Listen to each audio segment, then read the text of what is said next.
Em nome do Pai que me criou, em nome do Filho que me resgatou e em nome do Espírito Santo que me santificou. Divina vontade, reina na minha vontade. Senhor Jesus, que a tua bênção me preceda, me acompanhe e me siga, que todas as minhas ações todas sejam indicadas pela tua divina vontade. Que o Senhor, nesta vontade que eu apresento junto à minha, envolvida na tua, eu possa te glorificar em todos os meus atos, em todas as atitudes que eu fizer, em todas as palavras, pensamentos, sentimentos e ações. Tudo seja o Senhor mesmo, fazendo através de mim. Louvor e glórias a ti sejam dadas em nome de todas as criaturas do céu e da terra. Então, meus irmãos e minhas irmãs, nós queremos começar o primeiro tema em que nós vamos tratar nesse nosso ação para falarmos da divina vontade.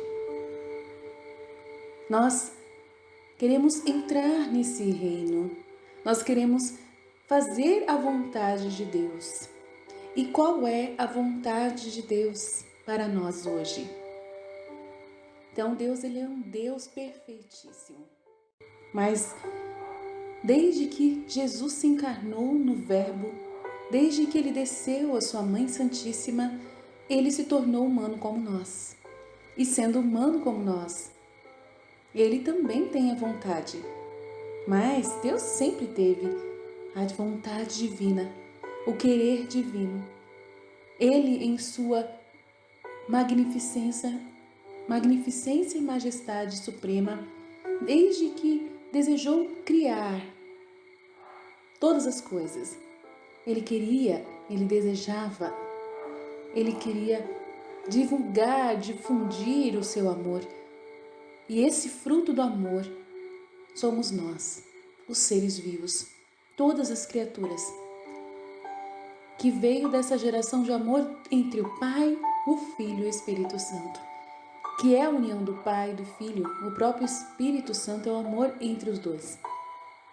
E eles não se mantêm só neles, eles transbordam, eles saem para dar vida, eles transbordam na sua magnitude, na sua grandeza. E nós estamos nesse nosso canal disponibilizando todos os livros que vocês precisam para refletir, para entender essa grandiosidade de Deus. E nós queremos partilhar com vocês os elementos que todos esses livros que foram ditados pelo céu aos nossos predestinados servos do Pai Altíssimo, de Jesus, nosso Redentor, que escolheu a dedo, predestinou pessoas na terra, humanos como nós, pecadores, que deram suas vontades, deram o seu sim a Deus, para poder serem porta-vozes do céu.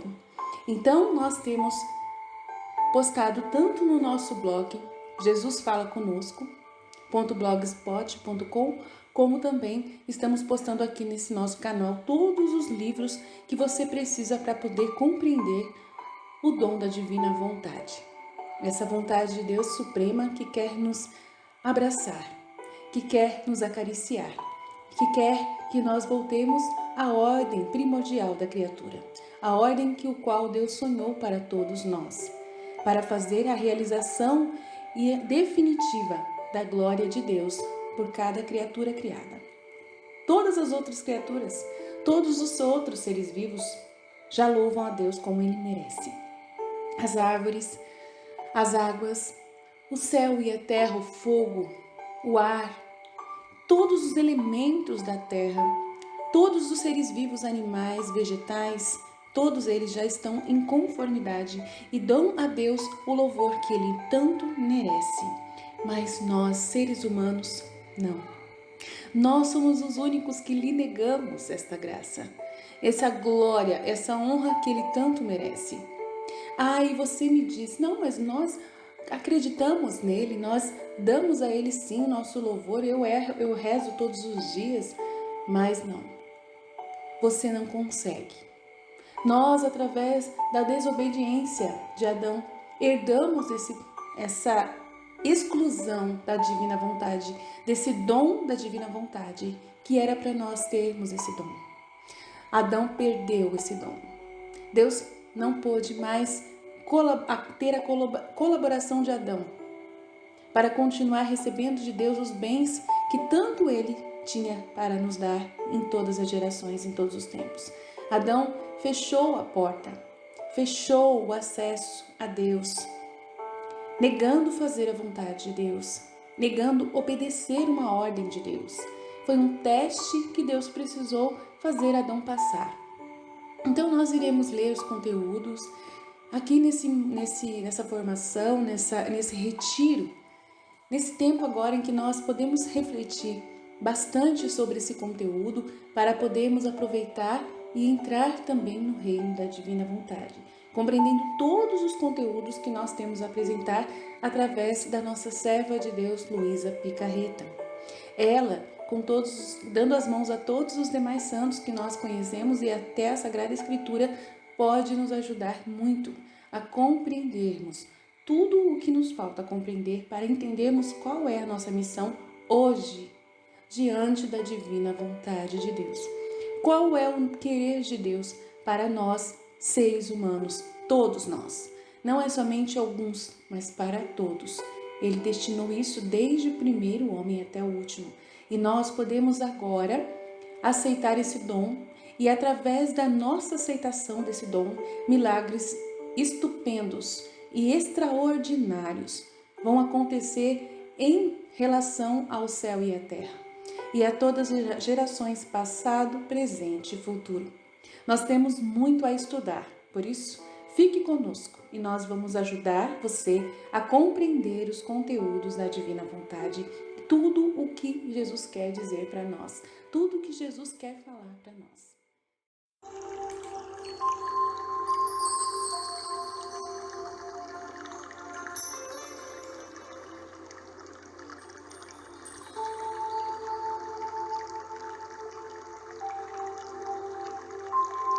Deus, em seus divinos atributos e perfeições, tem uma inefável inclinação de comunicar-se fora de si, e por este primeiro conhecimento desse ser comunicativo ad extra, onde ele se externa em direção ao externo dele, ele não fica preso em si mesmo, mas é um Deus que se expressa, que se comunica. Ele possui todas as virtudes. E essa virtude e essa eficácia de realizar magníficas obras, por tua suma bondade, é convenientíssimo e justo. E é sempre necessário, para nós, principalmente, que Ele se doe a si mesmo. E isso é da perfeição de Deus. Procede assim, nessa propensão expansiva, exercitando essa liberalidade tão amorosa e misericordiosa para distribuir com magnificência, fora de si, a plenitude dos seus infinitos tesouros, que são encerrados nele mesmo. E ele, sendo assim, infinito, ele distribui dons, distribui graças, como lhe é muito natural, que ele possa realmente ser como o sol. E nos livros do céu, que são 36 volumes do livro do céu, no Diário da Serva de Deus, Luísa Picarreta, são várias vezes que Jesus ele utiliza do sol como um exemplo da sua extensão de doação. Pois o sol é esse ser que nos doa a sua luz constantemente, sem nunca cessar. Na mesma proporção constante, ao que difere, nós recebemos essa luz as condições que estão inerentes a nós, que às vezes podemos esconder dessa luz, ou então a Terra está virada contra ao Sol, e nesse instante acontece a noite, aonde o Sol se esconde, mas ele está lá, não sai do lugar. Deus também se compara nesse amor infinito nesse doar-se constante como o sol.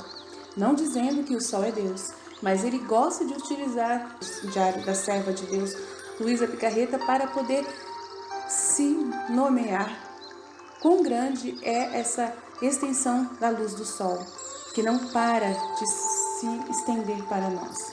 E ele, com seu amor infinito, também age da mesma forma. E ele quer distribuir esses dons. Ele quer também derramar a sua luz. Ele quer, neste mar que ele tem de profundas perfeições, esta abundância de tesouros, esta caudalosa infinidade de riquezas, tende a se comunicar por sua mesma inclinação. Deus, ele se abre o seu inesgotável manancial de riquezas para comunicar os dons e as graças. E isso não o diminui, mas é bem possível que aumente mais ainda.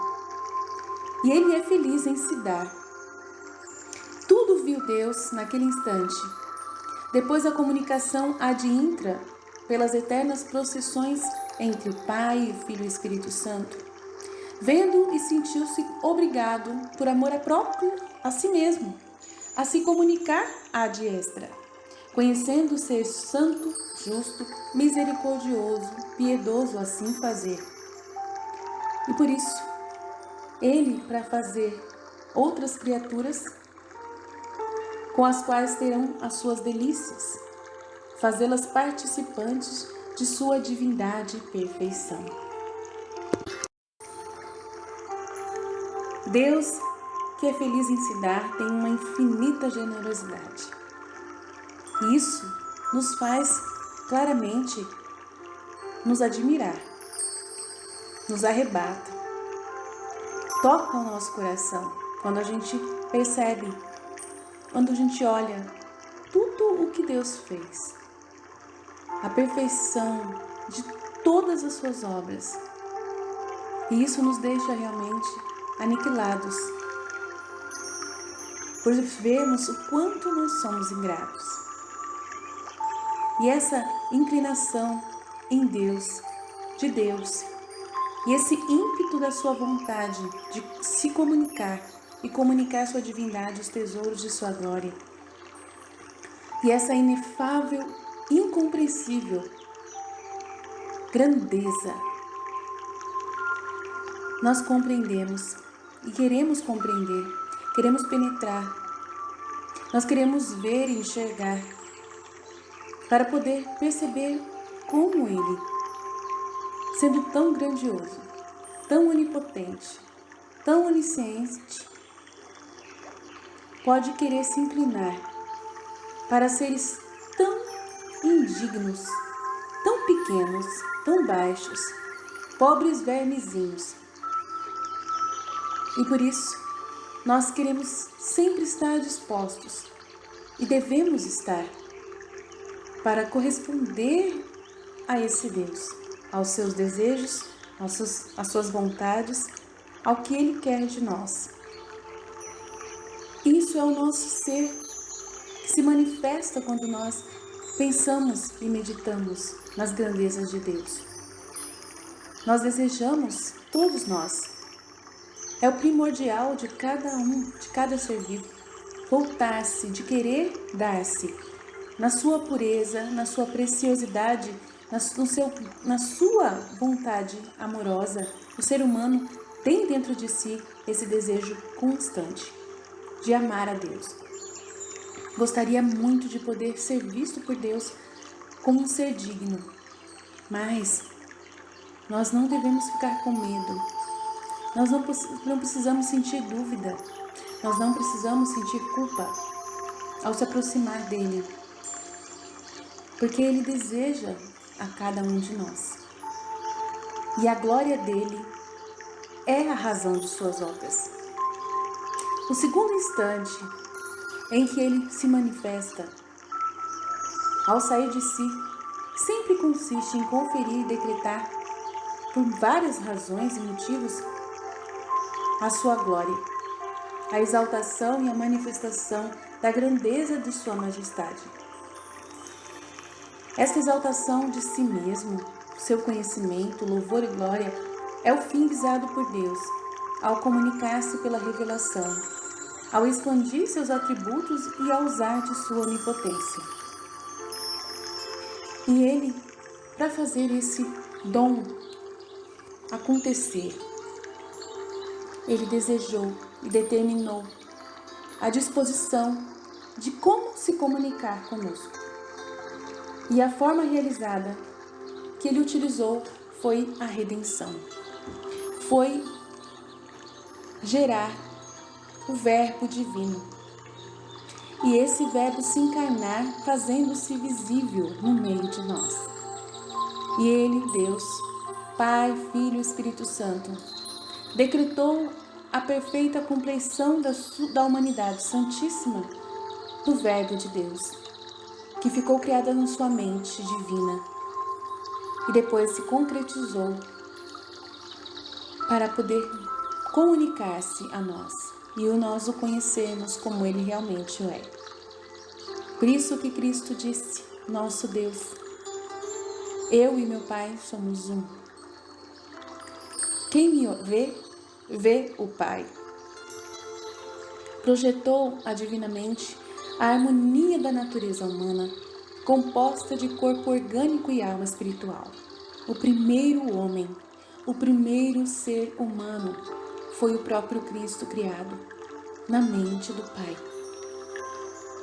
com capacidade de conhecer e gozar do seu Criador, com discernimento entre o bem e o mal e com vontade livre para amar ao Senhor.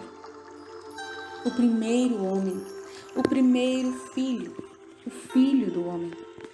Nós temos a graça de ter esse presente, que é a mente divina ter pensado um ser especial, um ser composto de alma, capaz de devotar a Deus utilizando os seus atributos, inteligência, vontade e memória. Esse ser criado no coração de Deus e dado vida.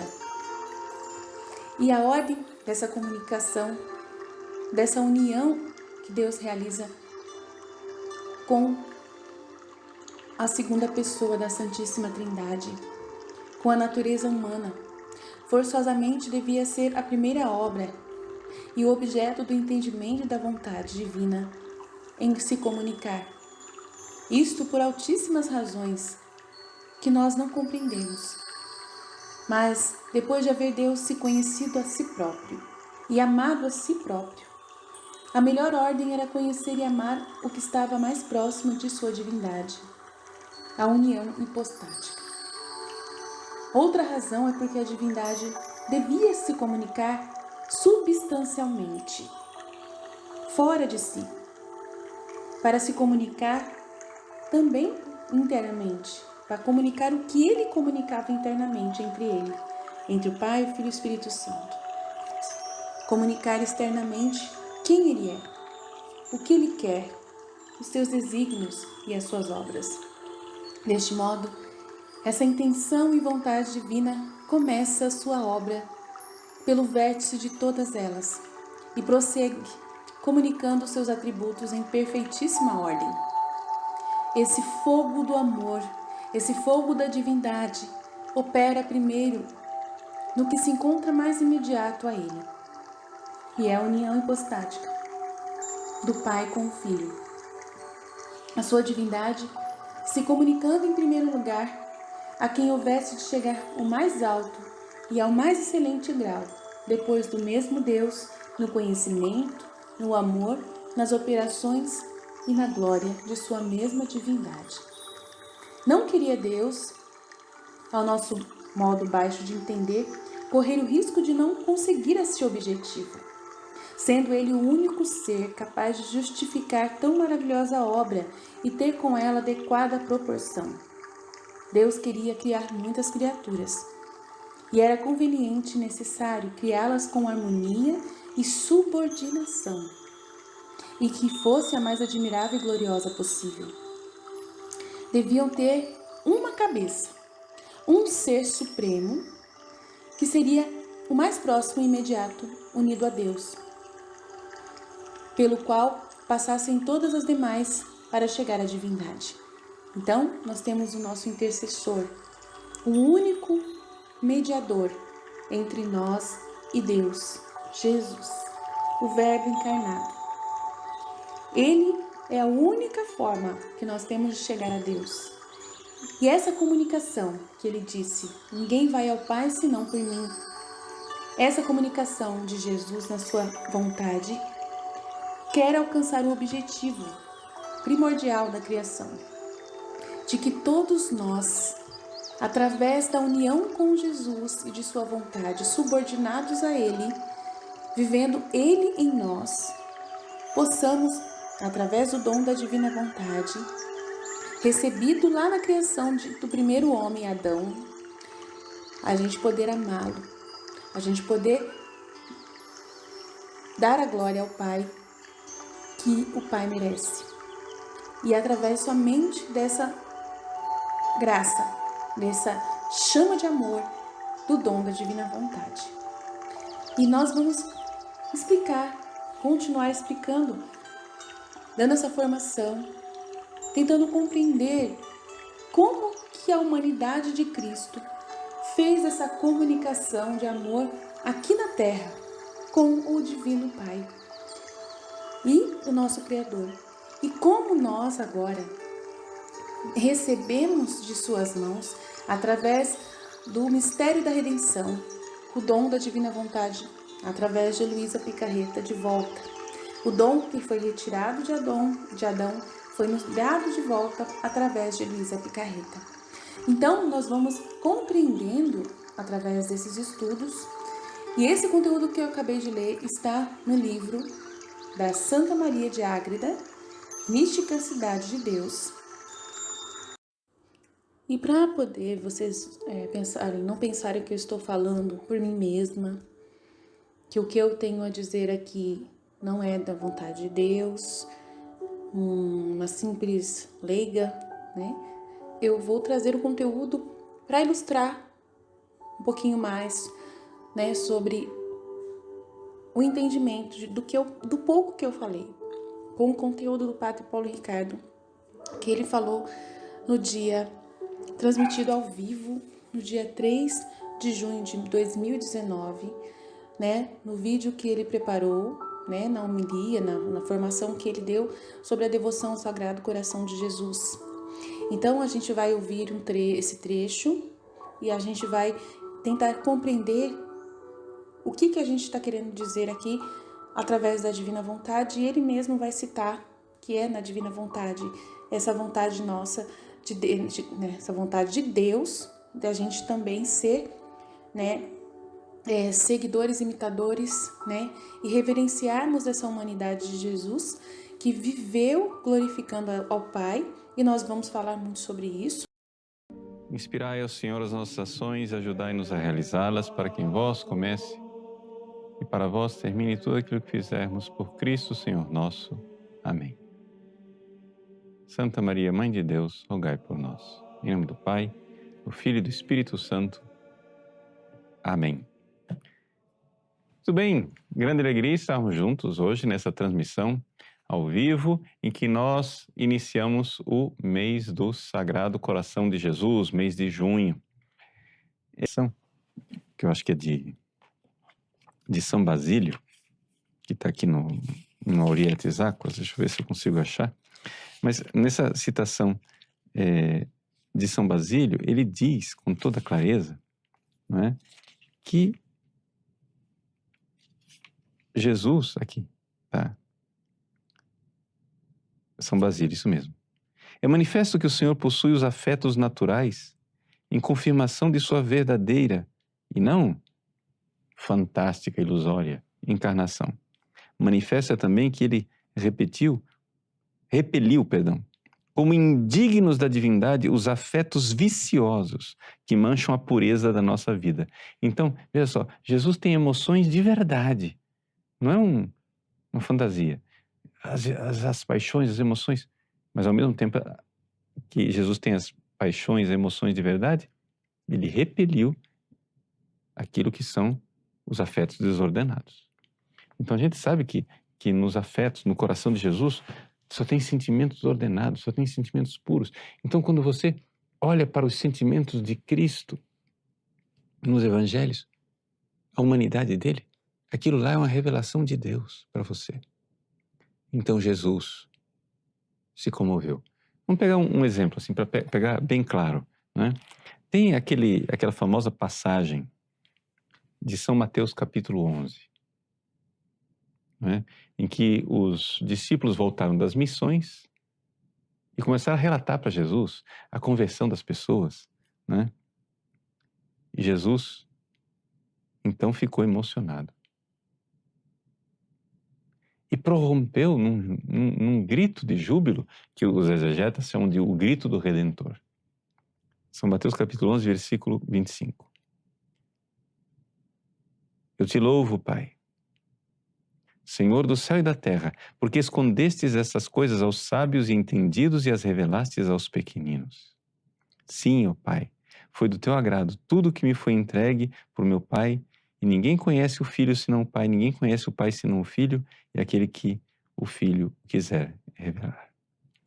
Jesus, cheio de emoção, pronuncia essas palavras, louvando o Pai.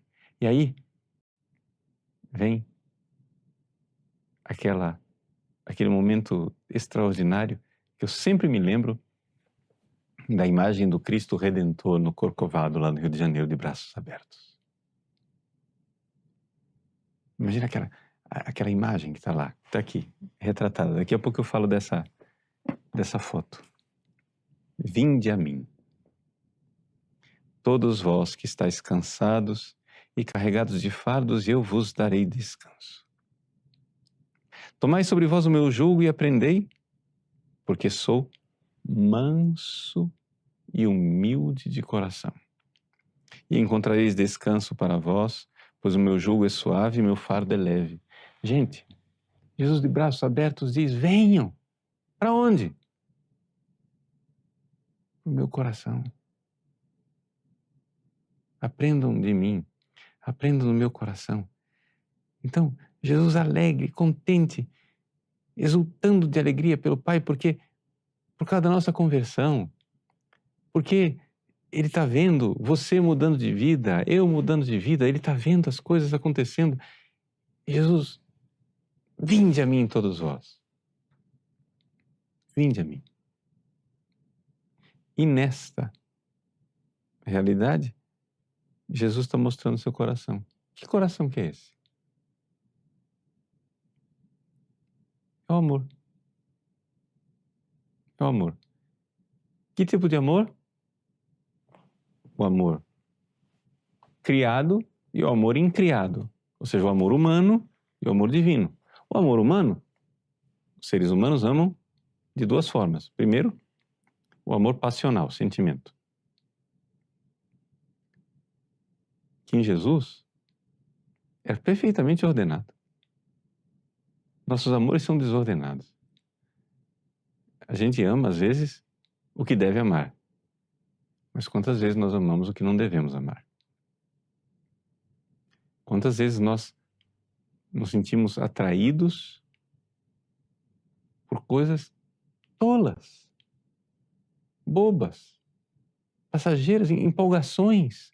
As pessoas se empolgam, vão, viajam em sonhos, em amores, em coisas. E depois aquilo vira desilusão. Quem é que já não acolheu um amigo, uma amiga, numa desilusão? Uma desilusão amorosa. Ah, eu me apaixonei por fulana, me apaixonei por Beltrano. Aí depois você vai e descobre quem é a pessoa de verdade. Para onde foi seu afeto? Para onde não devia ir? Pois bem, Jesus não. O afeto de Jesus vai sempre para onde deve ir.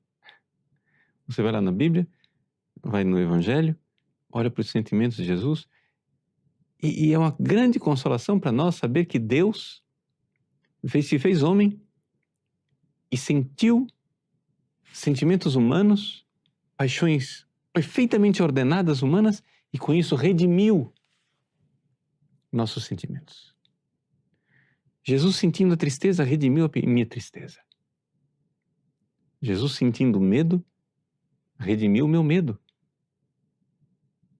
Jesus sentindo angústia redimiu a minha angústia. Jesus se comovendo redimiu as minhas lágrimas. De tal forma que, se eu vejo em mim coisas desordenadas, eu posso sempre ir para Ele. Você está angustiado? Está triste? Está deprimido? Os braços abertos do Cristo Redentor. Vinde a mim. Vinde a mim. Então a primeira coisa, não é, que a gente tem que entender dessa coisa do Sagrado Coração de Jesus é que a gente precisa ir para um ser humano, que é Jesus. Que é claro, é uma pessoa divina. Mas, sendo amados pelo ser humano que é Jesus, a gente tem uma expressão mais compreensível, mais próxima do amor de Deus por nós. Porque o amor de Deus parece, às vezes, distante, às vezes indiferente. Claro, porque nós estamos aqui sofrendo, sentindo as coisas, etc. E Deus? Deus não sofre. Ora, se Deus não sofre e eu sofro, o que é isso na cabeça de um ser humano? Indiferença. Indiferença. Mas não.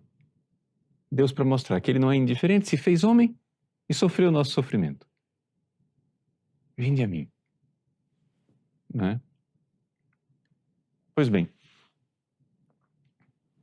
na Aurietis Aquas, a encíclica de Pio XII, ele recorda, porém, uma coisa que a gente tem tentado ensinar para vocês já há muito tempo aqui, desde que eu comecei no site a explicar para vocês sobre Santa Teresa d'Ávila, espiritualidade. Não sei se vocês se lembram, em aulas sobre Santa Teresa d'Ávila, ensinando a espiritualidade dela, etc. Uma das características básicas da espiritualidade, desse caminho de santificação, dessa engenharia da santidade que a gente vem ensinando, é sempre ter como um caminho espiritual a humanidade de Jesus. Santa Teresa d'Ávila, na época dela, tinha uma série de diretores espirituais e autores espirituais que diziam assim, olha só a loucura. É o seguinte, você começa a sua vida espiritual indo para Jesus. Porque, claro, Jesus é homem, é um objeto sensível. Então a devoção que você tem a Jesus, a devoção que você tem a Maria, a devoção que você tem aos santos, são realidades sensíveis. Mas se você quer ser um grande místico, é a loucura dos caras. Você vai ter que superar isso. De tal forma que você vai ter que mergulhar no puro espírito que é Deus, na contemplação puramente espiritual e deixar de lado essas manifestações, que são manifestações carnais. Claro que Jesus é Deus, mas a humanidade de Cristo precisa ser deixada de lado. E a gente tem que ir para Deus. Isso se dizia na época de Santa Teresa. Um século depois, a igreja viu o tamanho da loucura e condenou isso no quietismo de Molinos. Inclusive está citado, não o quietismo, eu que estou dando as informações históricas, mas no número 57 da Aurietis Aquas, o Papa Pio XII diz assim, lícito não é, não entendeu? Não pode, lícito não é, afirmar que a contemplação do coração físico de Jesus impede de chegar ao amor íntimo de Deus e retarda o progresso da alma no caminho que leva à posse das mais excelsas virtudes. A Igreja repete repele completamente este falso misticismo, como por boca de nosso predecessor Inocêncio XI, de feliz memória, condenou a doutrina dos que divulgavam que não devem as almas desta vida interior fazer atos de amor à Santíssima Virgem, aos santos ou à humanidade de Cristo, porque, sendo objetos sensíveis, o amor que a eles se dirige também há de ser sensível, então, portanto, imperfeito, etc, etc. Então, isso é uma coisa condenada. Aqui o Papa não fala, mas está condenando Molinos e o quietismo, não é? Nenhuma criatura, nem mesmo a Santíssima Virgem e os santos, deve penetrar no nosso coração, porque só Deus quer ocupá-lo e possuí-lo. Essa é a loucura, ou seja, ficar só em Deus e até mesmo a humanidade de Cristo deixada de lado. Os que assim pensam são naturalmente de opinião que o simbolismo do coração de Jesus não se estende a mais do que ao seu amor sensível e que, por conseguinte, não pode constituir um novo fundamento de culto de latria, culto reservado só àquilo que é essencialmente divino, etc, etc. Eu não vou ler muito o texto, mas para explicar. Gente, primeira coisa, a humanidade de Cristo é a humanidade de uma pessoa divina. Portanto, nós podemos e devemos adorar a Ele o culto de latria, o mais elevado, o culto devido a Deus. Ao ser humano, Jesus, é necessário dar o mesmo culto, o mesmo amor, a mesma adoração que nós damos a Deus, porque Ele é Deus que se fez homem. Ele sendo a segunda pessoa da Santíssima Trindade, Deus de Deus, luz da luz, Deus verdadeiro de Deus verdadeiro, gerado, não criado, consubstancial, Pai, se fez homem para a nossa salvação.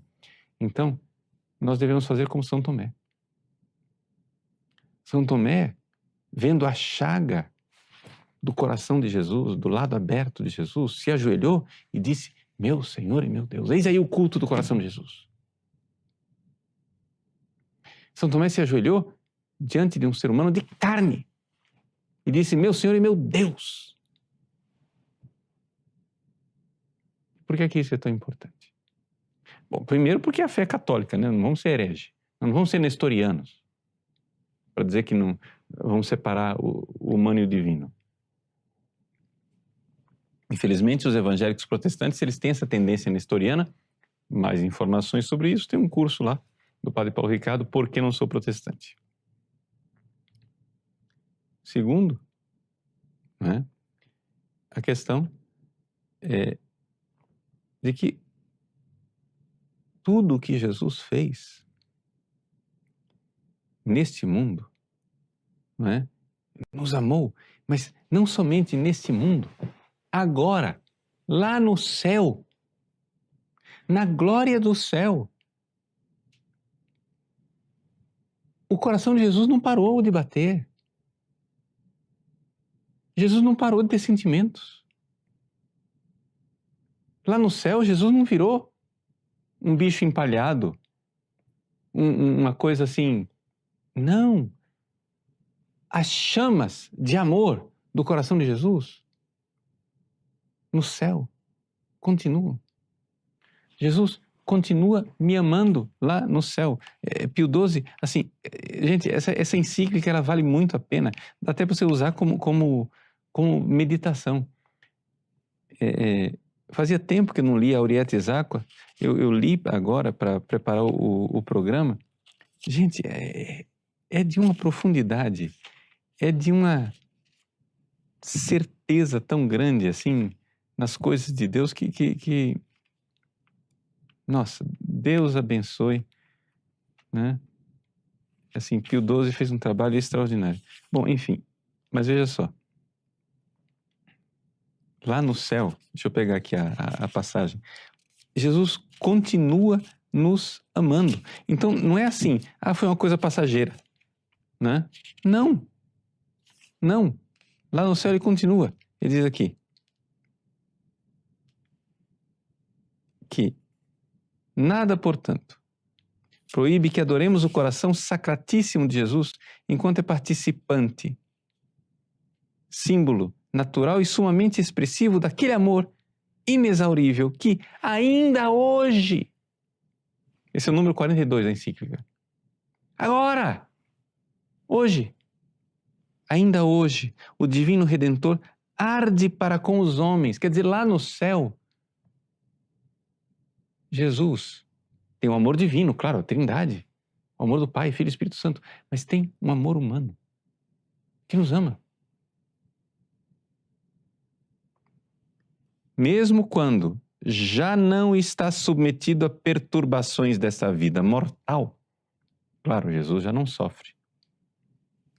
Ainda, então, ele vive, palpita e está unido de modo indissolúvel com a pessoa do Verbo Divino e nela e por ela, com a sua divina vontade.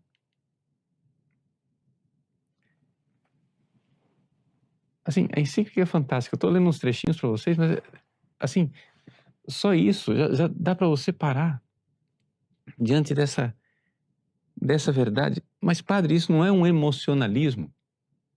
Não. Isto é uma verdade divina que ilumina. Por quê? Porque nós não somos anjos. E nós, seres humanos, se Deus se fez homem, ele se fez homem, claro, em primeiríssimo lugar, isso atesta a fé da igreja de 2000 anos, em primeiríssimo lugar, ele assumiu nossa humanidade para poder morrer na cruz e sofrer por nós, para nos redimir. Mas, esse sentir, essa coisa de ser humano sensível, isso é uma coisa sumamente redentora e, portanto, é para nós caminho espiritual, caminho concreto de salvação. Então, assim, essa aqui é uma primeira exposição para você. Se a gente não tem as ideias claras, as ideias, o dogma da fé, claro, não dá para você depois dizer, o que eu faço com isso agora? Como que eu aplico? Então, pronto, colocamos as balizas. Está claro, né, que em Jesus existem 3 amores, por assim dizer. 2 que são propriamente humanos, não é? Que é, poderíamos dizer, o corpo, o amor sensível. Digo o corpo porque, nota de rodapé para quem é filósofo, teólogo, né? Porque tem sempre algum cri-cri pegando no pé. Né? É corpo, mas não é corpo, claro, porque é o composto. É sempre corpo e alma. Mas o amor sensível, corpo. O amor mais espiritual, que é a alma. E o amor divino, que em Jesus é o fato de que é a pessoa divina, unida, né? Portanto, que une a natureza humana e a natureza divina. Mas em nós, vai ser aquele lugar que Deus cria, chamado Espírito. É lá que está o amor divino em nós, infundido em nós. Corpo, alma e espírito. Tá, e aí? Vamos lá. Vamos ser mais práticos, ok? Tá. Então, para começar na prática, o que é que nós devemos fazer com a devoção sagrada do coração de Jesus? Primeiríssima coisa. Olhar para Jesus e ver no coração dele o amor que ele tem por Deus Pai. E esse amor entre o Pai e o Filho tem um nome, Espírito Santo. Mas enxergar que isso se realizou plenamente, não somente no céu, o amor entre o Pai e o Filho, que é o Espírito Santo, mas na encarnação, um homem, um coração humano. No Antigo Testamento, Deus pediu, lá no Deuteronômio, Ouve, Israel, Shema Israel, adorarás, amarás o Senhor teu Deus de todo o teu coração. Amarás o Senhor teu Deus de todo o teu coração. A gente sempre, quando pensa na devoção ao coração de Jesus, a gente pensa o quê? O amor de Deus por nós. Eu estou começando ao contrário, porque o próprio Pio XII recorda isso como essencial e fundamental. A primeira coisa, a olharmos o coração de Jesus, é ver o amor, justiça. Finalmente, foi feita a justiça. Deus recebeu o amor que ele merecia. Deus, desde que criou o ser humano com Adão e Eva, esperava do homem, do ser humano, o amor que ele merece. Amarás o Senhor teu Deus. Durante séculos e séculos, os profetas o que fizeram? Denunciaram. Disseram, gente, Deus ama vocês, mas vocês não amam de volta. Pega o profeta Oséias, que é citado por Pio XII. O profeta Oséias fala do amor esponsal de Deus. Deus se desposou conosco, Deus nos amou como esposo. Ama a esposa, e a esposa o que é que fez? Pagou com o quê? Com infidelidade. E Deus, meu, assim não desistiu de nós. Não desistiu de nós. E esperou esse amor. O profeta Ezequiel, então, profetizou: dar-vos-ei um novo coração. Eu irei arrancar o vosso coração de pedra, e no lugar vou colocar um coração de carne, para que vocês possam amar a Deus de verdade, de todo o coração. O profeta profetizou, Ezequiel disse, virá esse coração. Dar-vos-ei. E onde está o coração que ama a Deus do jeito que Deus merece ser amado? Ele se fez carne. Nasceu da Virgem Maria. Um coração que ama Deus como Deus merece ser amado. Então, esta realidade primeira e fundamental. Eu tenho que ter esta meta, eu preciso olhar para o coração de Jesus e enxergar que assim deveria ser meu coração. Eu tenho um coração de pedra e Deus prometeu que me dará aquele coração, como o de Jesus. É uma promessa. No céu, nosso coração será configurado ao de Cristo. Os santos alcançaram esta configuração num grau maior ou menor, conforme a santidade de cada um, aqui nesse mundo. A Virgem Maria conseguiu essa configuração perfeitíssima ao coração de Jesus. Não é? Então, configuração. Jesus está lá, aquele coração que ama Deus. O amor entre o Pai e o Filho, que é o Espírito Santo, num coração humano. Meu Deus, que milagre! Que coisa extraordinária. Isso chama-se justiça. É justo. É digno, justo, equitativo e salutar, diz o prefácio. Dignum justum ecum et salutare. É digno de Deus amá-lo assim. E a gente, quando celebra a missa, o que a gente está fazendo? Nós estamos nos unindo a Jesus, que com o seu coração presta a Deus o mais perfeito culto, como ele fez na cruz. Na cruz, Jesus adorou a Deus. Na cruz, Jesus glorificou a Deus. E no céu, Jesus, que é Deus, mas é também ser humano, enquanto Senhor do Universo, Jesus Cristo, homem, né, Deus que se fez homem, ama a Deus e canta um hino de louvor eterno e perfeitíssimo a Deus. Essa é a primeira coisa. Meta. Se você não sabe para onde você está indo, você vai se desviar do caminho. Você quer um caminho de perfeição? Você quer um caminho espiritual? Você quer um caminho de santidade? A primeira coisa, você tem que saber onde você quer chegar. E o que é a santidade? A santidade é a configuração do nosso coração ao coração de Jesus.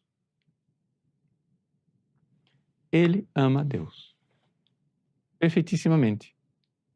Agora, esse amor que é justiça é também um amor que é misericórdia. Ou seja, é o amor de Deus por nós. Porque Jesus amou também a nós e amou infinitamente e amou misericordiosamente. Então, o Papa Pio XII, na Aurietis Aquas, ele diz assim, gente, no coração de Jesus acontece a perfeita reconciliação entre a justiça e a misericórdia. As pessoas têm dificuldade de entender como que a justiça vive com a misericórdia. Mas no coração de Jesus, as duas coisas estão lá. Porque Jesus ama Deus com justiça, como Deus merece ser amado. E ama nós com misericórdia. Porque se Ele nos amar com justiça, nós estamos perdidos. Estamos lascados. Mas a justiça e a misericórdia se encontram no coração de Jesus. E aí, essa misericórdia. Então, neste caminho, não é? É que então nós podemos e devemos caminhar. Veja, qual é então, na prática, a realidade do coração de Jesus? A partir do número 29, o Papa diz assim, em primeiro lugar, Jesus tem aqueles 3 amores, tá? Isso aqui já falei. Depois, do coração de Jesus, brotam os dons mais importantes que nós temos. E isso é importante na sua vida prática espiritual. Primeiro, do coração de Jesus saiu o dom da Eucaristia. Coração eucarístico de Jesus. Foi do coração de desejei ardentemente celebrar esta Páscoa convosco. Do coração de Jesus nasceu o sacerdócio. São João Maria Vianney, o sacerdócio é um dom do Sagrado Coração de Jesus. Eu tenho a grande alegria de ter sido ordenado no mês do Sagrado Coração de Jesus, que é o mês, né, muito ligado ao sacerdócio, porque saiu do coração de Jesus na última ceia. Eu vos chamo amigos. Do coração de Jesus saiu o dom da Virgem Maria. Isso tudo está a partir do número 34 da Aurietis Aquas. Mas do coração de Jesus nasceu a igreja e os sacramentos. Então, vejam, uma coisa é você receber os sacramentos. Outra coisa é você entender que aquilo nasce do coração de um amor transbordante, da chaga aberta de Jesus. De onde foi que nasceu Eva? Do lado de Adão. De onde nasceu a igreja? A esposa de Cristo. Do lado aberto de Cristo. E de lá saíram os sacramentos. O culto que a gente presta ao coração de Jesus, aquele coração chagado na cruz, de lá saem os sacramentos, de lá sai a igreja. E veja só, no 39 da encíclica, ele diz assim, a parte que eu quero ler é uma frase enorme, mas veja, eu vou começar lá do meio, derramando o seu sangue, Jesus fez o seu matrimônio místico com a igreja.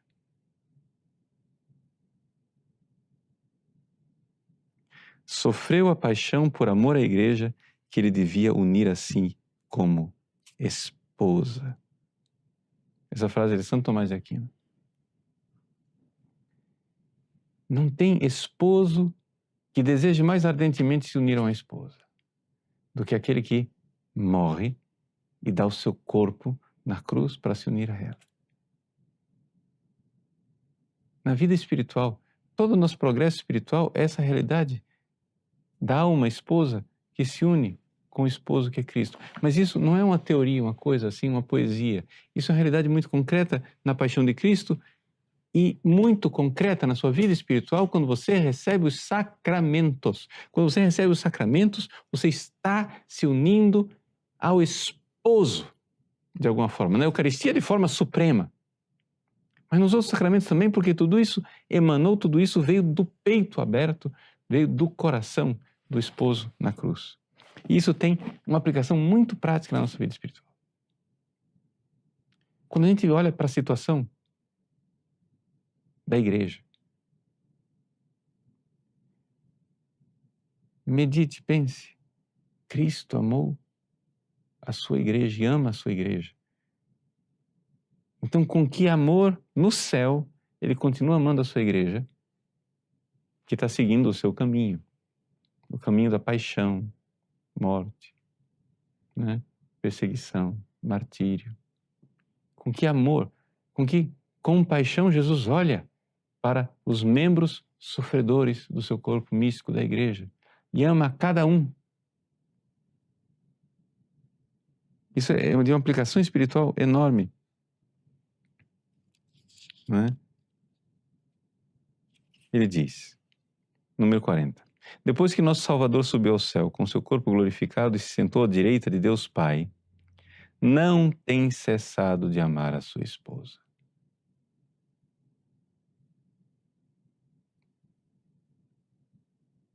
A igreja é sempre amada por Cristo. E se o meu coração é configurado de Cristo, eu preciso amar a esposa que é a igreja também.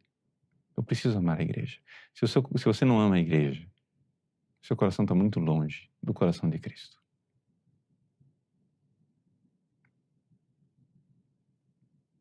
E com amor inflamado que palpita o seu coração. Traz nas mãos, nos pés e no lado os esplendentes sinais de suas feridas, troféus de sua tríplice vitória contra o demônio, contra o pecado e contra a morte. E traz no seu coração, como que em preciosa arca, aqueles imensos tesouros de méritos, frutos dessa tríplice vitória, os quais ele, com largueza, distribui ao gênero humano. Outra realidade do coração de Jesus, muito prática na nossa vida espiritual, nós que estamos na novena de Pentecostes, os dons do Espírito Santo são dons do coração de Jesus. Por quê? Porque ele infunde na alma dos discípulos a abundância da caridade e dos demais carismas celestes. Esta infusão de caridade divina brotou também do coração do Salvador. Colossenses 2, no qual estão encerrados todos os tesouros da sabedoria e da ciência. Essa caridade é, portanto, o dom do coração de Jesus e do seu Espírito. Então, do coração de Jesus vem o dom do Espírito Santo. Convém que eu vá, porque eu enviarei o Paráclito. Então é do coração de Jesus, porque a humanidade de Cristo agora é um instrumento que a Trindade quer usar para nos mandar a graça do Espírito Santo. Então do coração de Jesus vem. Isso quer dizer o seguinte, que é do coração de Jesus que vem o Espírito Santo, que é de lá que vem a conversão dos pagãos. É de lá que vem o amor dos mártires. É de lá que vem a sabedoria dos doutores. É de lá que vem a perseverança dos confessores, é de lá que vem a pureza das virgens. E aí, Pio XII lembra aquele versículo de Romanos 8. Então, se é assim, quem nos separará do amor de Cristo? A tribulação? A angústia? A fome? A nudez? Os perigos? As perseguições? A espada? Por meio de todas essas coisas triunfamos por virtude daquele que nos amou. Aquele que nos amou com amor divino humano, pelo qual estou seguro que nem a morte, nem a vida, nem os anjos, nem os principados, nem as virtudes, nem o presente, nem o futuro, nem a força, nem o que há no alto, nem o mais profundo, nem outra criatura poderá jamais separar-nos do amor de Deus que se funda em Jesus Cristo, nosso Senhor. Então, nada pode nos separar. Bom, você chega e diz assim, tudo bem, mas e aí? Concretamente, o que é que nós devemos fazer? Veja, em primeiro lugar,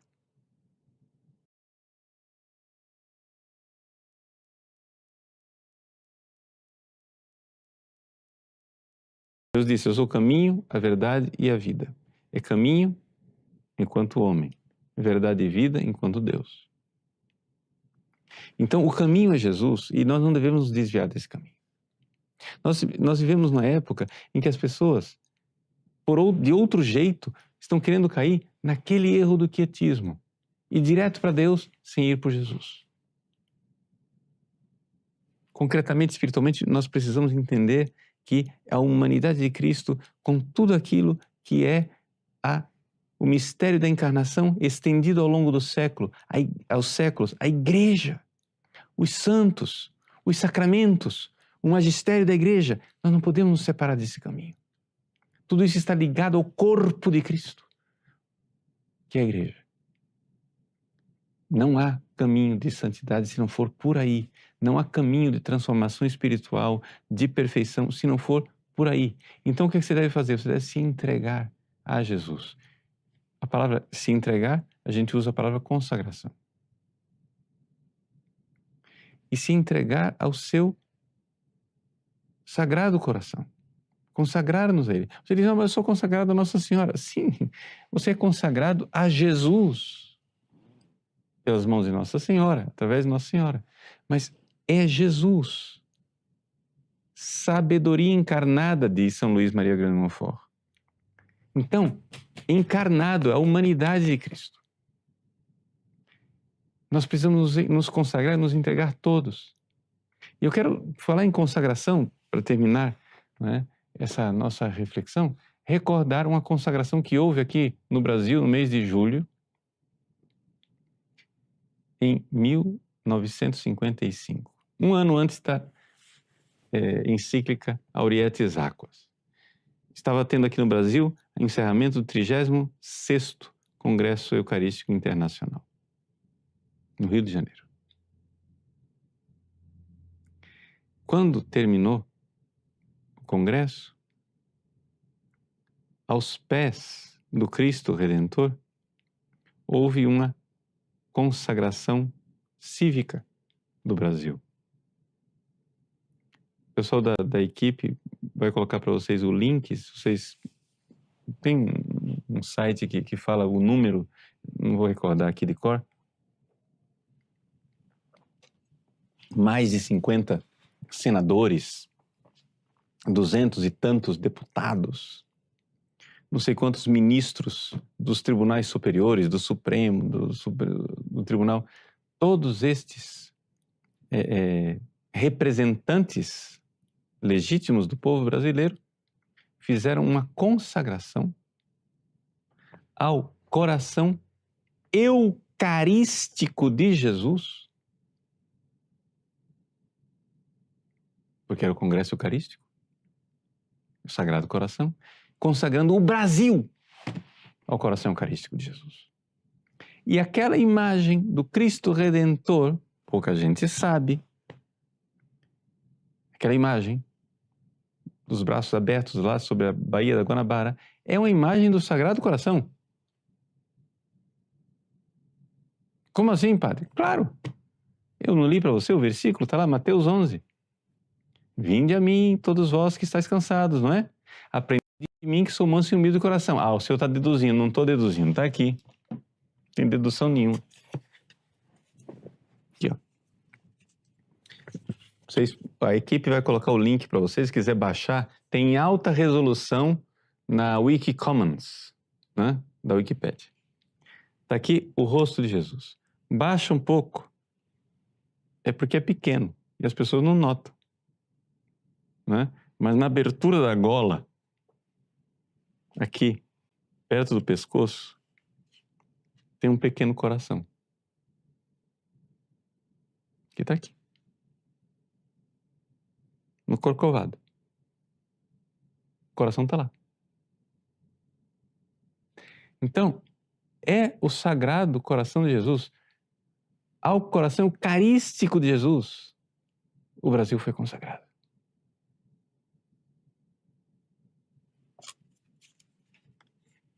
Nós, agora precisamos fazer com que essa consagração continue valendo. Como? Se entregue! Mas se entregar é, nesses dias de Pentecostes, pedir a Jesus, pedir ao Espírito Santo e dizer que o Espírito Santo venha para gerar em nós um coração como o de Jesus. No dia 31 de maio, sexta-feira passada, quando começou a novena de Pentecostes, nós comemoramos, não é, 475 anos de uma coisa que aconteceu no coração de um homem chamado São Felipe Neri. Há 475 anos atrás, no dia 31 de maio, era Pentecostes. Para nós, esse ano, foi o início da novena de Pentecostes. São Felipe Neri recebeu o dom do Espírito Santo de tal forma que o coração dele aumentou de tamanho e quebrou 2 costelas. Eu não estou dizendo que vai acontecer que o seu coração vai aumentar de tamanho e quebrar 2 costelas, mas você precisa receber o Espírito Santo para mudar seu coração.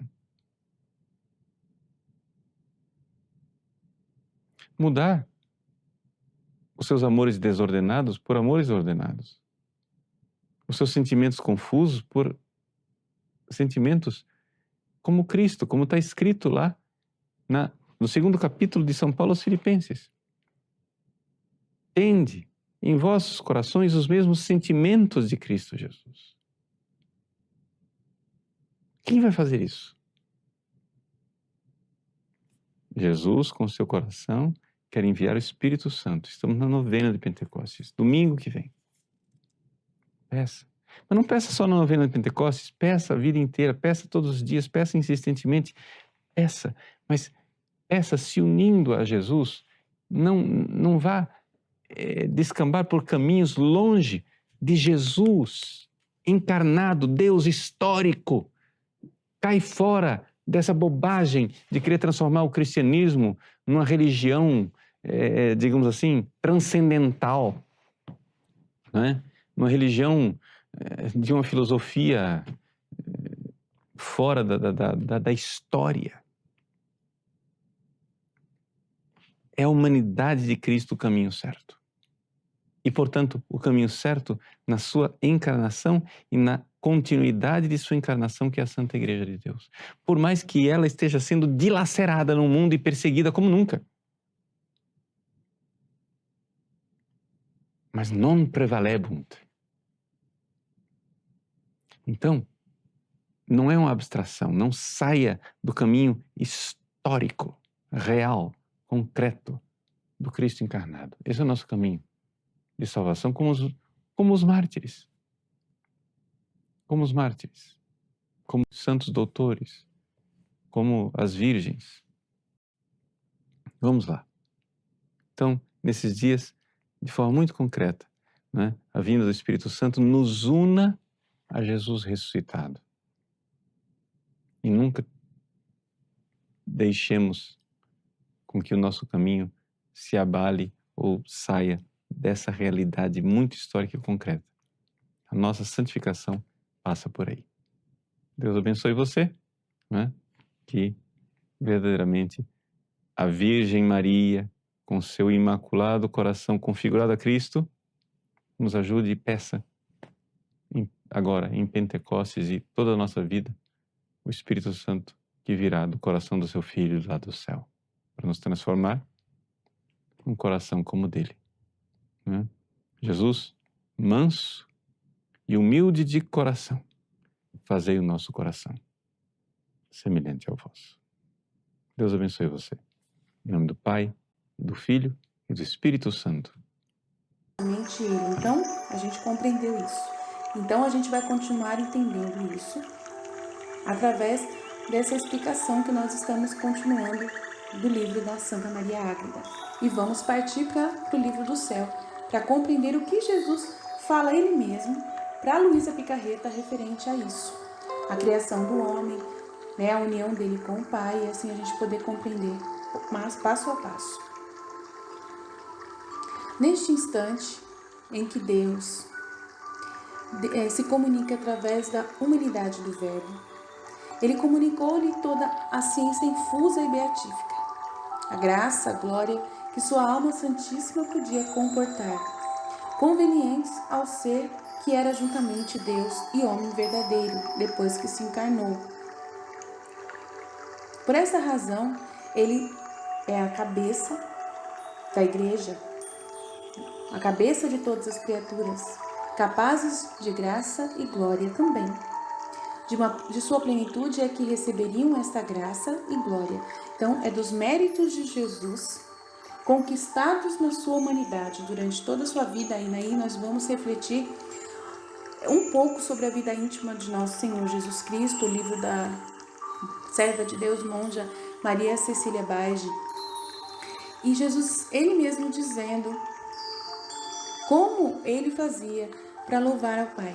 Então a gente vai ler um trecho também, explicando como que era essa comunicação na humanidade dele com o Pai constante, para a gente poder compreender de verdade qual a forma que Jesus ele se comunicava aqui na Terra, estando já encarnado, na sua humanidade, tendo toda essa ciência infusa e beatífica, essa graça e glória da sua Santíssima Alma, nele, ele tendo a divindade dentro dele e a humanidade dentro dele, agindo as duas em comunhão, dentro do dom da divina vontade, em plenitude, louvando a Deus e conquistando méritos para poder doar esses méritos para nós.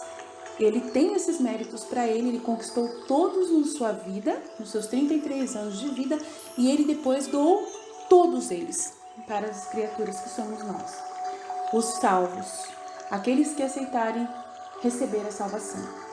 Mas não só esses, aqueles que aceitarem o dom da divina vontade neste tempo agora, dizendo sim, para poder abrir mão de sua própria vontade humana.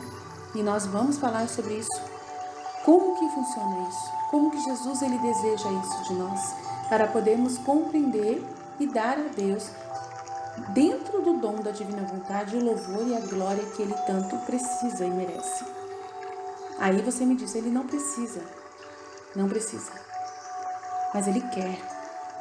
E quando você quer uma coisa, de uma certa forma você está dizendo que você precisa. Mas não é que é precisar de necessitar, não vai fazer falta nenhuma. Ele, na sua extensão, ele é Deus, ele não precisa de nada. Mas ele quer precisar. E essa é a vontade divina. Então nós vamos saciar essa vontade divina. A gente vai dar a essa vontade divina a satisfação que ela quer. E nada mais justo. Isso é justiça que nós precisamos fazer. Deus ele não nos dá misericórdia. O que nós precisamos dar em troca? A justiça. É isso que ele deseja. Nada mais do que isso. A justiça. E essa justiça que nós faremos a ele não tem como ser feita sem a nossa própria misericórdia. Sem que a gente também ame, sem a nossa generosidade, sem o nosso querer doar-se inteiramente e dar mais, porque a gente não vai conseguir dar mais. Jesus ele não está pedindo, Deus, ele, ao dom da divina vontade, ele não pede mais do que a gente pode dar. Ele pede aquilo que é possível para que a gente dê e que é justo. Eu acredito que no dom da divina vontade, esse martírio de dar a nossa vontade para ele é dar tudo. É dar tudo para ele. Mas mesmo assim é pouco. É pouco. Mas como Nossa Senhora, ela também ela viveu esse dom da divina vontade junto com Jesus, ao receber a sua Imaculada Conceição, ela teve a graça de deixar a sua vontade humana presa aos pés do trono de Deus e pôde viver integralmente também a sua humanidade, doando de volta a Deus todo o louvor, junto aos méritos do seu Filho Jesus. Ela também deu, e nós podemos seguir os passos da mãe de Deus. É com ela que nós aprenderemos, é ela que nós imitaremos junto com Jesus, imitando os dois, a doar a Deus novamente, dar a Deus totalmente a devida graça, com satisfação por meio do dom da divina vontade, onde o próprio Deus vai começar a amar através de nós de volta. Ele vai se amar de volta através de nós, do nosso amor doado a Jesus na divina vontade, com os atos de Jesus vivendo e revivendo em nós a sua humanidade novamente. A gente abre mão de viver a nossa humanidade do jeito que nós queremos para viver a nossa humanidade do jeito que Deus gostaria que nós vivêssemos, dando a nossa humanidade a Jesus para que Ele repita a sua vida em nós. E assim, Ele ser saciado e receber a justa glorificação de todas as graças e bênçãos e tesouros inefáveis e bens ilimitados de sua graça para nós. É o que nós queremos dar de volta. E por isso, nós vamos também entender quem é a mãe de Deus. Quem é essa mãe, essa mulher que também recebeu esse dom magnífico e que é a nossa rainha, aquela que é a mestra, a quem nós devemos também imitar. Como que ela, na sua humanidade simples e humilde, ela conseguiu corresponder a esse amor de Deus da forma que Ele tanto queria. E nós podemos imitá-la, nós devemos imitá-la. E ela deseja isso para nós. Então, por isso, vamos novamente estar prontos a ouvir o que Nossa Senhora tem a nos dizer sobre o que nós podemos fazer para que Deus possa ser grandioso, ser quem Ele merece ser na nossa vida, nos nossos atos, nas nossas atitudes, no nosso dia a dia.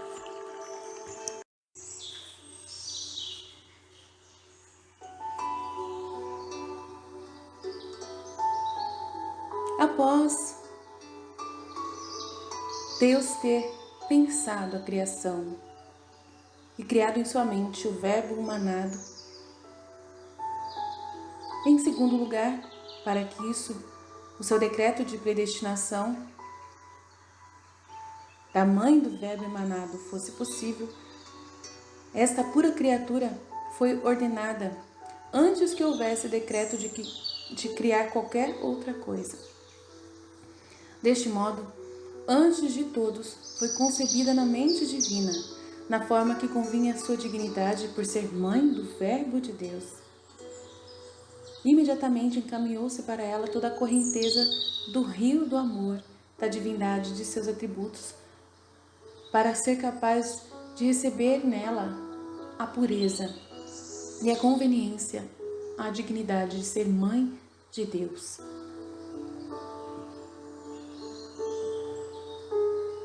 E conhecendo essa santíssima, puríssima criatura, formada e criada a mente divina, desde o início de todos os séculos, com alvoroço e júbilo, o nosso espírito se glorifica a esse Deus poderoso, por esse admirável e misterioso decreto de criar-nos tão pura, grande, mística e divina criatura.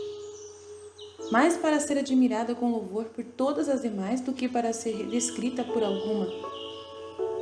Nessa admiração, poderíamos dizer o que São Dionísio disse: se a fé não me ensinasse e a inteligência do que estou contemplando não me desse a conhecer que é Deus quem a está formando em sua ideia e que somente sua onipotência podia e pôde formar tal imagem de sua divindade, se tudo não me fosse mostrado ao mesmo tempo, poderia supor que a Virgem Mãe tinha em si divindade. Ela ultrapassa todo o resto criado. E aí a gente fica pensando, mas ela é mais especial do que Jesus? Ela não. Deus, Jesus é Deus. O Verbo emanado é Deus. E é esse Verbo emanado que planejou a sua própria mãe, que sonhou a sua própria mãe. Então nada mais justo do que ele desejar que a sua mãe fosse tão preciosa. E muito se sabe, mas muito mais se ignora o quanto nós não entendemos deste dom preciosíssimo e admirável na formação dessa criatura tão especial. Essa senhora que é tão diferente de todas as demais criaturas. Somente nesta rainha predestinada, ele desejou ele desejou que ela nascesse sem pecado, porque não era digna a mãe do Redentor, a mãe de Deus, a mãe do Verbo emanado, receber a consequência do pecado de um homem, de um ser tão baixo. E ela não herdou esse mal que nós herdamos, por ser desde sempre já sonhada na mente do Criador antes de todos nós, antes até mesmo de Adão. Ela foi sonhada. O primeiro homem criado, o primeiro ser vivo, o homem pensado, foi Jesus. E para Jesus poder nascer na terra, ser essa criatura que ele é, humano, esse humano que ele foi, precisava de uma mãe para ele. Então ela também foi pensada junto, no mesmo processo, após ele já ter sido sonhado. Ele aí precisava da mãe. E aí ela foi a primeira de todas as pessoas humanas imaginadas no coração de Deus. A primeira mãe, a primeira mulher. Somente nessa rainha de todas se encerram todos os tesouros, que em todas juntas e a variedade e preço de suas riquezas engrandecem mais seu autor do que todas as criaturas reunidas. Tudo o resto, tudo mais foi criado para Cristo e Maria, porque eles foram pensados para poder transmitir a comunicação desse amor de Deus. E tudo mais foi criado para eles. Tudo foi criado para Jesus, para que Jesus reinasse sobre todas as coisas e criaturas, para que ele fosse multiplicado em seus bens, em suas graças, em seus amores, em suas delícias. Tudo foi dado para Jesus. Os seres vivos todos, a terra, tudo foi dado para Cristo e para sua mãe. Foi prometido ao Verbo, como em contrato a santidade, a perfeição e os dons de graça e glória daquela que seria sua mãe. Foi prevista a proteção, amparo e defesa para essa verdadeira cidade de Deus. Nela contemplou sua majestade, as graças e os merecimentos que o amor e a fidelidade dessa senhora haveria de adquirir para si e para o seu povo. Neste mesmo instante, como em terceiro lugar, determinou Deus criar o lugar, uma terra, aonde o Verbo humanado e sua mãe pudessem habitar e conviver juntos, para eles e por eles. Em primeiro lugar, para eles e por eles, Maria e Jesus. Em primeiro lugar, criou o céu e a terra, um homem e uma mulher, conforme está em Gênesis.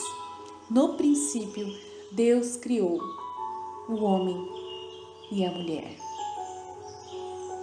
Por isso, antes de criar Adão e antes de criar Eva, ele já tinha criado um homem e uma mulher, Jesus e Maria.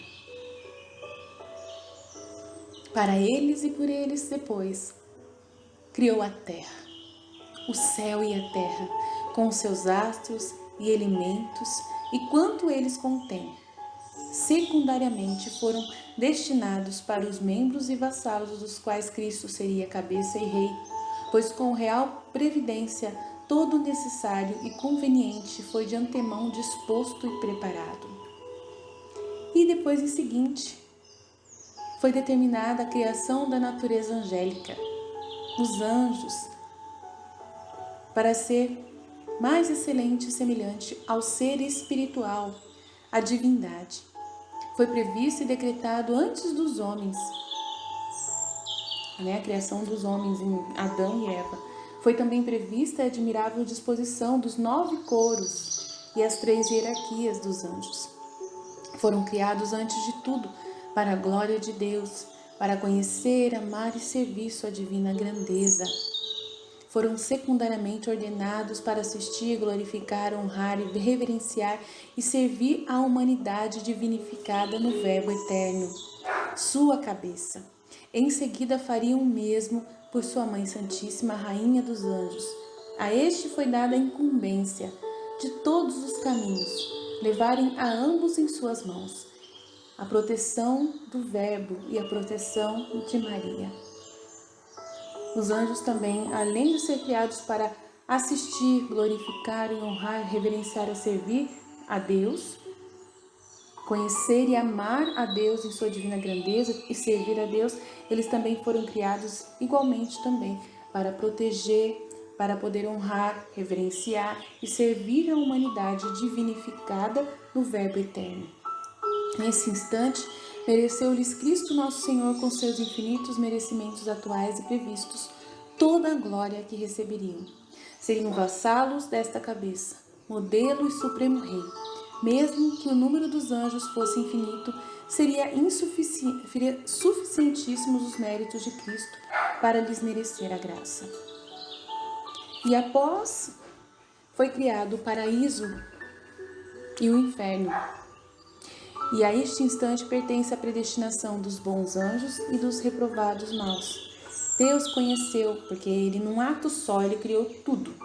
E ele conheceu tudo, desde o princípio até o fim. Conheceu Deus na sua infinita ciência, todas as obras, tanto dos bons como dos maus. Pela justiça reprovava aos que insurgiriam e revoltariam contra sua majestade, com a soberba e a desobediência nascidas do desordenado amor próprio dos rebeldes. No mesmo instante foi determinado criar o céu empíreo, onde sua glória fosse revelada para a recompensa dos bons, e a terra também para as outras criaturas. No centro e no profundo dela, o inferno para castigo dos maus anjos. E aí, no sexto instante, foi determinado então criar o povo e a sociedade de homens para Cristo, já antes predeterminado na mente e vontade divina, e cuja imagem e semelhança se decretou a formação do homem. Assim, o Verbo humanado teria irmãos semelhantes e inferiores, formando um povo de sua mesma natureza, e do qual seria a cabeça. Neste instante determinou-se a ordem da criação de todo o gênero humano, tendo por origem um só homem e mulher. Destes se propagariam até a Virgem e seu filho, de modo em que foi concebido. Ordenou-se pelos merecimentos de Cristo, nosso bem e a graça, e dons que seriam dados aos homens, inclusive a justiça original, se nela quisessem perseverar. Viu-se então a queda de Adão, então em toda a predestinação de Deus, não porque ele determinou que fosse, mas na liberdade dada à natureza humana, ele, no seu ato de ciência infinita, no seu único ato de criar todas as coisas, ele já viu o princípio e o fim, ele já viu o juízo final, ele já decretou tudo, já sabe tudo o que vai acontecer, na sua infinita ciência de Deus que é. Ele sabe todas as coisas, ele sabe. Jesus não sabe o dia que vai acabar, que vai ser o juízo, mas Deus sabe. Então Deus, ele já decretou todas as coisas, ele, na liberdade de cada ser vivo, ele sabe o que cada ser vai decidir. Se vai decidir amá-lo, obedecê-lo, ou se vai decidir obstinar-se constantemente à revolta e à soberba e ao amor próprio, se revoltar e se jogar no inferno e se condenar de não querer ele. Então, desde sempre, Deus já sabe quem ama, quem não ama ele. Então, não é porque ele já sabe que você já está destinado a ser que você sabe. Ele sabe, mas você não sabe. E por você não saber, a sua liberdade está aí. O livre-arbítrio está envolvido aí, porque ele não te deu conhecimento. Você não tem a infinita ciência de saber como será o seu fim, e nem o dia que vai ser a sua morte. Mas ele te deu a liberdade de você hoje decidir na sua liberdade o que você vai fazer. Mas Ele já sabe. Mas Ele te deu a liberdade. Na sua limitação, Ele te deu a liberdade de você hoje. E Ele sabe quando que você iria olhar em direção a Ele. Quando que você iria amá-lo. E Ele sabe aqueles que não iriam amá-lo para toda a eternidade. E aí, lendo o livro da vida íntima de Nosso Senhor, Ele sabia, sendo Deus, lhe foi comunicado, porque Ele é Deus, mas se foi comunicado a Ele, quem já iria para o inferno? Quantas almas que não iriam aproveitar da graça que Ele conquistou? Mas isso não impediu dele dar a glória a Deus, que Deus merece. Não impediu Ele de corrigir o curso das coisas. Não impediu Deus, na sua infinita bondade, de fazer esse sacrifício de amor por nós. Não foi uma coisa providencial porque algo deu errado. Não. Deus, Ele já sabe todas as coisas. Ele já sabe tudo, Ele já, na liberdade dada para nós, Ele já está definido todas as coisas. O que precisava, o que aconteceu e o que precisava acontecer para poder corrigir o curso.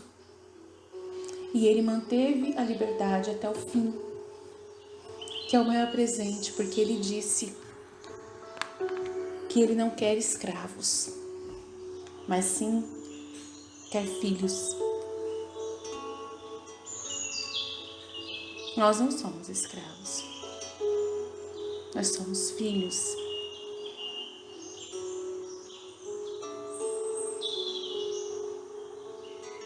E por isso nós temos essa graça imensa de poder agora ter essa verdade, todos esses mistérios revelados nos livros dos santos, que Ele escolheu para nos dar essa graça de podermos saber tudo. Tudo, nós temos tudo à nossa disposição, para a gente saber todas as coisas, tudo que Ele nos ensinou, tudo está ensinado, tudo está escancarado.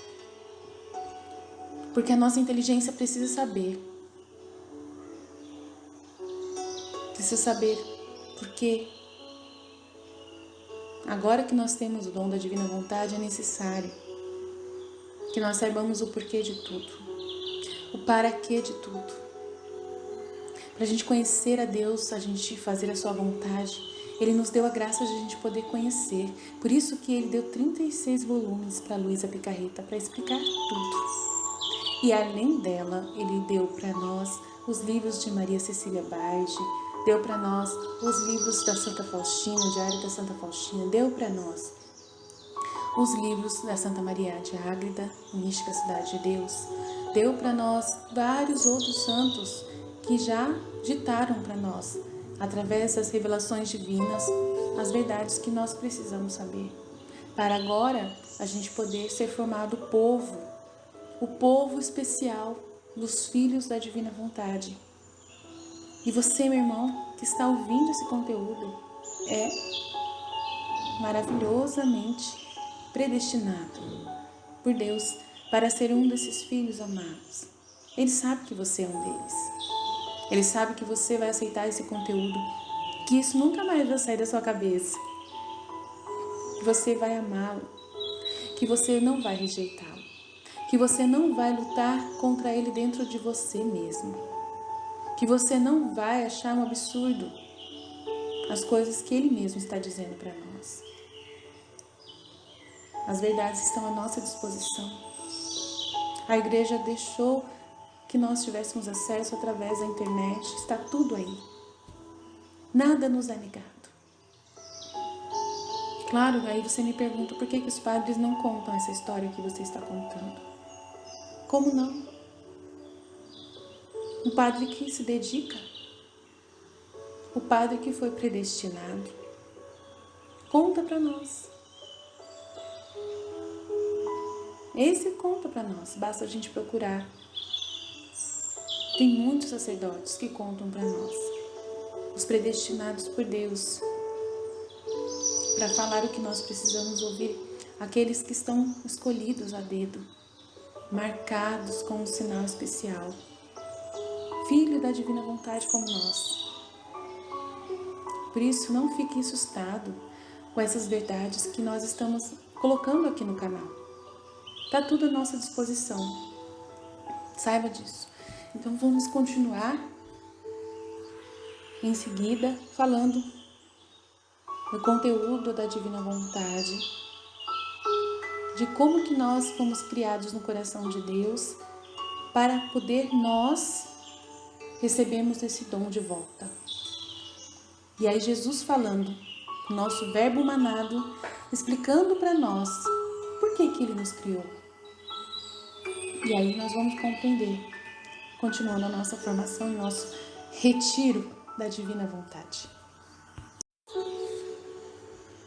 No dia 28 de novembro de 1922, Jesus nos fala: minha filha, através de Luísa, meus filhos, minha vontade é o começo, o meio e o fim de todas as virtudes. Sem a semente da minha vontade, o nome da verdadeira virtude não pode ser dado.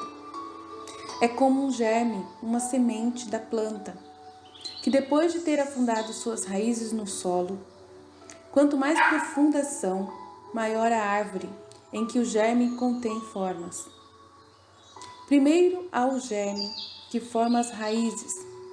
As raízes têm força para liberar a planta do solo e à medida que as raízes afundam, formam-se os galhos que crescem altos o suficiente para formar uma bela coroa. E isto formará a glória da árvore, que descarregando frutos abundantes, formará a utilidade e a glória daquele que lançou o germe. Esta é a imagem da minha igreja. O germe é a minha vontade, na qual nasceu e cresceu. Mas para cultivar a árvore leva tempo, e para dar frutos em algumas árvores leva séculos. Mais preciosa é a planta, quanto mais tempo leva. Assim a árvore da minha vontade, que sendo a mais preciosa, a mais nobre e divina, a mais alta, levou tempo para crescer e tornar conhecidos seus frutos. Para que a igreja conheça o germe e não exista santidade. Então ele conheceu os galhos, mas sempre em volta dessa árvore ela se virou. Agora ela deve conhecer os frutos para se alimentar e desfrutá-los. E isso será toda a minha glória e minha coroa, e de todas as virtudes e de toda a minha igreja. Agora, qual é sua maravilha?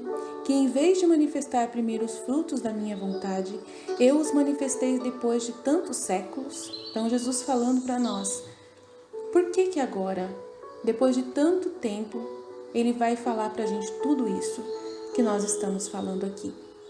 Por que agora que nós vamos saber de tudo isso?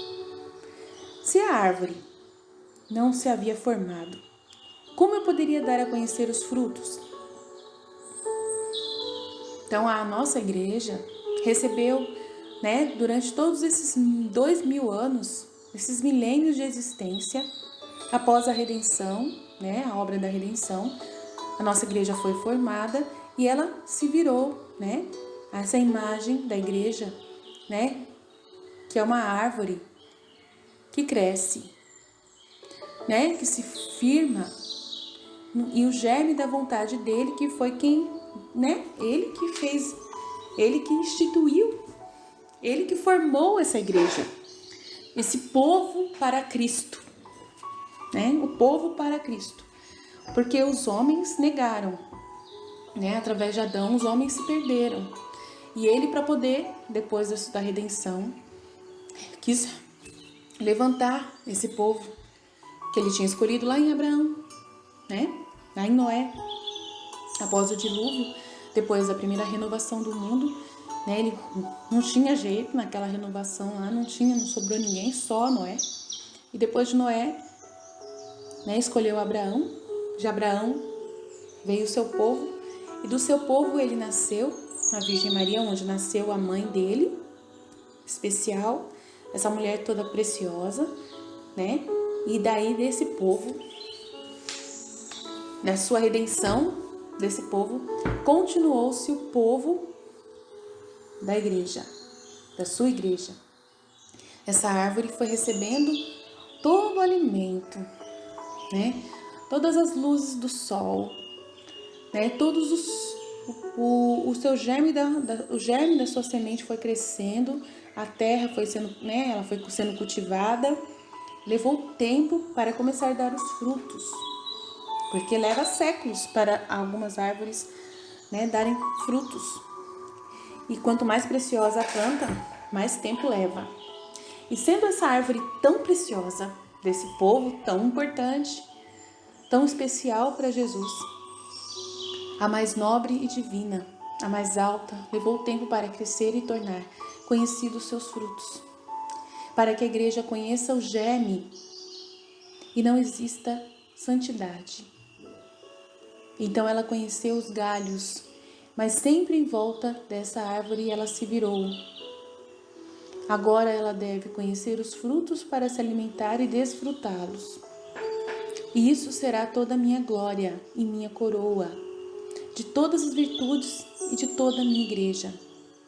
Agora qual é a sua maravilha, que em vez de manifestar primeiro os frutos da minha vontade, eu os manifestei depois de tantos séculos? Se a árvore não havia se formado, como eu poderia dar a conhecer o fruto? Todas as coisas acontecem assim. Se você tem que fazer um rei, o rei não é coroado a menos que o quisesse coroar o rei sem formar o reino. O rei não é coroado a menos que o reino, o exército, os ministros, o palácio já estejam formados. Então, primeiro tem o povo. Primeiro tem esse povo, que é o povo da igreja, que está consolidado, que é esse povo foi formado na igreja. Então, primeiro tem que ter o povo, para depois esse povo querer ter um rei. Não foi assim que aconteceu no Antigo Testamento, lá com o povo que estava no Egito, os 40 anos do Egito, né? Eles começaram com os juízes, depois que eles encontraram a terra prometida, separou-se em 12 tribos, e essas 12 tribos queriam um rei, pediram muito a Moisés lá, para Josué, naquela época para Samuel, né, para os profetas lá, né, mas é para os profetas, né, para Samuel principalmente, queriam um rei, pediram para Deus, queremos um rei. Nós também queremos o nosso rei. E nosso rei é quem? O nosso Redentor, o nosso rei Jesus, aquele que foi coroado de espinhos na cruz.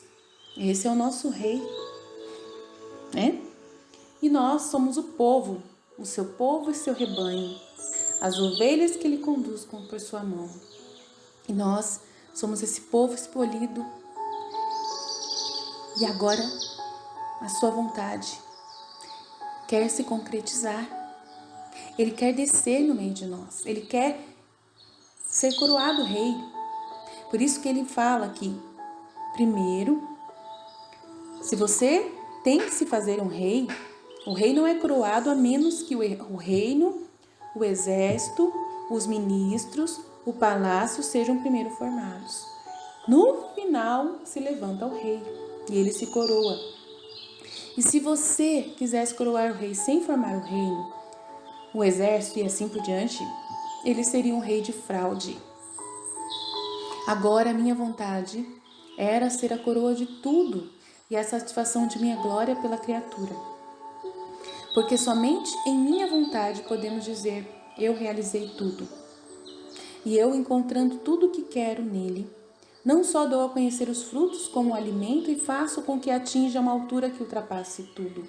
Eis que, portanto, amo tanto e tenho tanto interesse que são conhecidos os frutos agora, os efeitos, os imensos bens que estão na minha vontade e o grande bem que a alma recebe por viver nela. Se eles não se conhecem, como podem ser desejados? E aí, nesse momento que a igreja já está formada, que ela já é uma árvore frondosa, nós temos os frutos. E os frutos estão aí à nossa disposição. Esse conhecimento que nós estamos tendo, esse estudo que nós estamos fazendo, é para a gente poder conhecer esses frutos. Conhecer e realizar, como ele disse, realizar tudo. Ele poderá dizer que concretizou tudo. Eis, portanto, amo tanto e tenho tanto interesse que sejam conhecidos os frutos, os efeitos, os imensos bens que estão na minha vontade e o grande bem que a alma recebe por viver nela. Se eles não se conhecem, como podem ser desejados? Muito menos pode se alimentar disso. E se eu não soubesse os vivos em minha vontade, o que significa, os valores que ela contém, a coroa da criação, as virtudes estariam faltando e meu trabalho seria um trabalho desolado. Veja, portanto, como é necessário que tudo o que eu lhe disse sobre a minha vontade, ele dizendo a Luísa, venha agora à tona e seja conhecido por todos. E também veja a razão pela qual eu a exorto tanto. E como sempre é expulso da ordem dos outros, para que ela obedeça somente a ele, não aos outros. E se eu os tornar conhecidos e as graças que lhes foram feitas após a morte deles, eu permito que mesmo vivendo, que o que eu disse sobre minha vontade será conhecido. Então mesmo as pessoas morrendo, as pessoas que já passaram, os santos, a vontade dele vai ser conhecida. Então se eu morrer hoje, esse conteúdo que eu estou deixando à disposição está aí para você. A vontade dele vai ser feita, eu vou ter feito a vontade dele. É o que importa. Não importa como ele me utilizou, mas ele me utilizou, eu fui pelo menos um tijolinho, um pedacinho de tijolo do seu castelo, do seu palácio. O conhecimento será como um fertilizante da árvore, porque a árvore continua precisando, produzir os frutos. E aí o conhecimento, todo esse estudo que nós estamos fazendo, nada mais é do que o fertilizante da árvore, que fará com que os frutos amadureçam. Porque tem frutos, mas estão verdes. E aí agora, com o conhecimento, estudando, você vai ser um fruto maduro. Eu estou no processo, porque eu também estou estudando, para ser um fruto maduro. E qual será então o meu e o seu conteúdo? Depois que você estiver amadurecido, que sabor que você vai ter para Deus? Imagina você sendo alimentado, sendo alimento para o povo, sendo alimento para os filhos da divina vontade, sendo alimento para Deus. Imagine você sendo esse fruto amadurecido, esse presente ao Criador, para devolver ao Criador tudo que Ele sonhou. Tem coisa mais linda do que a gente fazer a vontade de Deus e concretizar o sonho dele?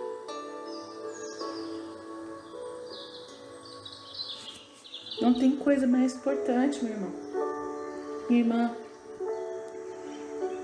sermos chamados de filhos e não escravos. Eis a grandeza desse dom.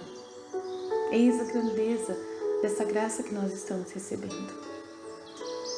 Nessa primeira formação, nesse primeiro vídeo, eu queria dar a vocês esse gostinho, para vocês começarem a compreender um pouco mais do que tudo que nós temos a oferecer nesses conteúdos da Divina Vontade. E isso, pouco a pouco, nós vamos explicar como conseguir isso, como a gente amadurecer, como a gente vai ser esse fruto amadurecido, gostoso, delicioso, nos lábios, na boca de Cristo, na boca de Deus, que quer nos saborear.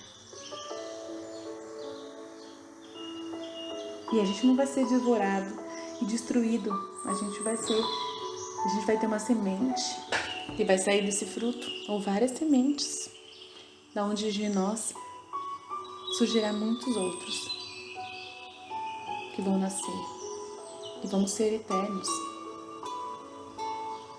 Eternos. Não tem preço. Não tem preço presente do dom da Divina Vontade para nós. Ainda mais nesse tempo em que nós estamos passando por tantas tribulações e tanto medo. tantos receios, tantas dúvidas. E nós queremos isso, nós queremos pedir a Deus para que possa vir no meio de nós. Nós queremos louvá-lo, nós queremos agradecê-lo, nós queremos adorá-lo, nós queremos devolver a Ele tudo que Ele merece. Nos ajude, Senhor.